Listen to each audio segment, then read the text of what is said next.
Hey guys, before we start, hit that subscribe button because what you're about to see looks cute, pastel, and harmless until your brain suddenly whispers, run. Today we're talking about places you should never walk into alone.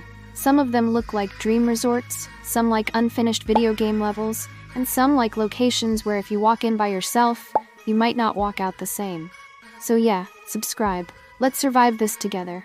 There's a special kind of fear that doesn't come from monsters, jump scares, or loud noises. It comes from places. Places that are empty when they shouldn't be. Places that feel familiar but wrong.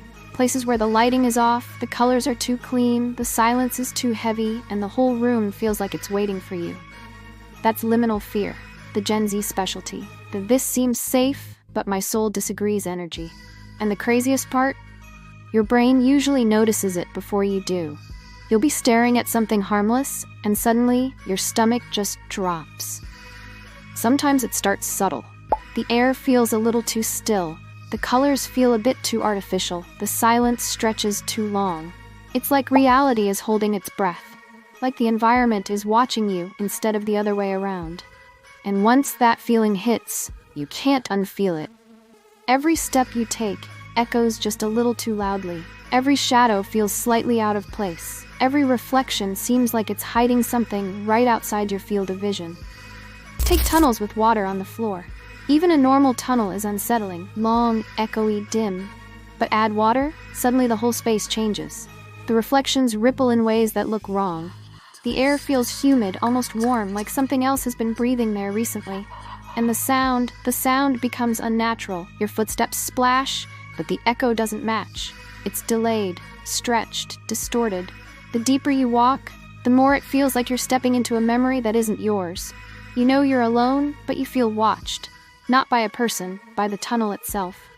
Then there are indoor beaches and indoor oceans. Calm, pretty, safe, at least at first glance. The water is perfectly still. Too still. The fog above it looks staged, like it was placed there on purpose. The colors don't match anything in nature. Sickly greens, milky blues, pastel pink water glowing like something radioactive. The room is warm, but not in a comforting way. It's the type of warmth that presses on your skin. And there's something deeply wrong about a place designed for relaxation that feels so abandoned. You don't know what used to be in that room, but you can tell it isn't there anymore. But nothing compares to empty water parks. Water parks need noise to feel normal. They're supposed to be chaotic, kids screaming, lifeguards yelling, water rushing, footsteps everywhere. When you take that same environment and remove the people, remove the movement, remove the sound, it becomes horrifying. Slides look like enormous tubes leading somewhere you don't want to go. The pools become motionless mirrors. The mascots stand frozen, staring into space. The colorful walls feel faded. Even the air smells wrong. Too clean, too chemical, too untouched. A water park without people feels like a simulation that forgot to load the characters. Speaking of mascots, let's talk about that. Mascots in empty spaces are peak nightmare material. A mascot is supposed to be surrounded by families, music, chaos. But put one giant blue emoji man in a silent room, suddenly he looks like a creature that shouldn't exist. The plastic fur looks too perfect. The smile is too wide. The eyes don't blink, obviously, but when you're alone with one, it feels like they might. A mascot smiling at you in silence is one of the most unnatural things on Earth. If you ever see one standing alone, motionless, in perfect lighting, don't wait, leave. Then we enter the cute turns creepy category. Pastel rooms, flower tunnels, baby blue playgrounds, bubblegum pink hallways, the type of places influencers use for photos. But here's the thing, when they're empty, they stop being cute. The perfection becomes unsettling, the symmetry becomes suspicious. The pastel colors start to look artificial, too smooth, too flawless. No footprints, no fingerprints, no dust, no shadows on the walls. Nothing that proves a human has ever touched the place. It's like a set built by someone who doesn't understand real life, only the aesthetic of it. Giant mushrooms, oversized frogs, floating balloons, pink fog, glowing staircases. All of it screams dreamcore until you spend 3 seconds too long looking around. Then it starts to feel like a trap, like you're standing inside a loading screen for a game that hasn't spawned the enemies yet. These places feel safe at first until the silence wraps around you like a blanket. That's when your instincts start whispering, something isn't right. And then, the grocery stores. Flooded, perfectly lit, fully stocked, silent. A grocery store full of food, but empty of people, is already unnatural. Add water covering the floor, pink, blue, or crystal clear, and your mind immediately goes into danger mode. Water in a place that should never have water is one of the scariest details in liminal spaces. It means something happened, something fast, something nobody had time to fix. You expect to hear footsteps, carts, beeping scanners, but there's nothing. Just the buzzing of a fluorescent light. The water doesn't move. The shelves are untouched. It feels like time froze, and you accidentally walked into the moment after everyone vanished. Now let's talk about peaceful spaces. The fake peaceful ones. A lone chair facing a glowing ocean.